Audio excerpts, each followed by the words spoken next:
نبی کریم کے پاس وفد آ رہا ہے، آپ اس بارے میں بتلا دیجئے، آپ اس بارے میں بتلا دیجئے، آپ اس بارے میں بتلا دیجئے۔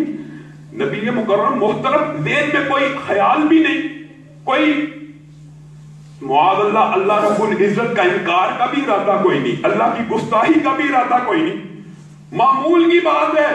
کیا کہتے ہیں؟ ٹھیک ہے تم کل آ جانا، میں تمہیں بتلا دوں گا، میں تمہیں بتلا دوں گا۔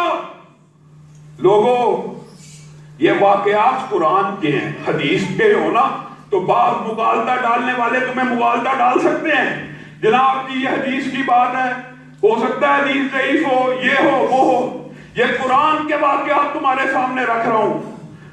اللہ رب العزت نبی ہے، رسول ہے، کائنات کی سب سے افضل شخصیت ہے، وعدہ کر چکا ہے کہ ہاں میں ذوالقرنین کے بارے میں بتلاؤں گا، اصحاب کہف سورۃ پوری کہف کا واقعہ آپ لوگوں کے سامنے بتلاؤں گا، اس بارے میں بھی بتلاؤں گا۔ منہ سے صرف اتنے الفاظ نکلے میں کل بتاؤں گا۔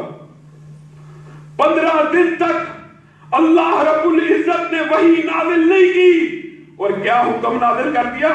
لا تقولن لشیء انی فاعل ذلک غدا۔ پیارے محمد صلی اللہ علیہ وسلم آج کے بعد آپ نے یہ بات نہیں کہنی کہ میں کل یہ کام کروں گا، الا ان یشاء اللہ، مگر ساتھ میں کیا کہنا ہے؟ انشاءاللہ، اگر اللہ نے چاہا تو میں محمد صلی اللہ علیہ وسلم یہ کام کروں گا۔ بات سمجھ آ رہی؟ 15 دن تک وحی نازل نہیں ہوئی، رسول اللہ کی چاہت کیا ہے؟ پہلے یونس کی چاہت کیا؟ عذاب آ جائے، یہاں پہ نبی کی چاہت کیا؟ وحی آ جائے۔ ایک طرف رسولوں کی چاہت ہو، ایک طرف انبیاء کی چاہت ہو، ہوتا کیا ہے؟ جو اللہ رب العزت چاہتا ہے، اللہ رب العزت، تم نے جگہ جگہ جیلی ولی، جیلی عجیب فلسفہ، جو پکڑا جائے وہ جیلی، باقی سارے اصلی، جو پکڑا جائے صرف وہ نقلی، باقی سارے ہی اصلی۔ ان کا اللہ تعالیٰ پابند ہے؟ اللہ تعالیٰ اپنے نبیوں کا پابند نہیں، اپنے رسولوں کا پابند نہیں، نبی مکرم و محترم کا پابند نہیں۔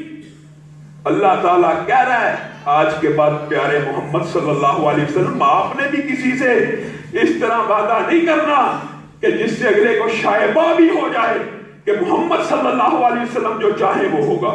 میں کل بیان کروں گا، اس میں کوئی قابل اعتراض بات ہے؟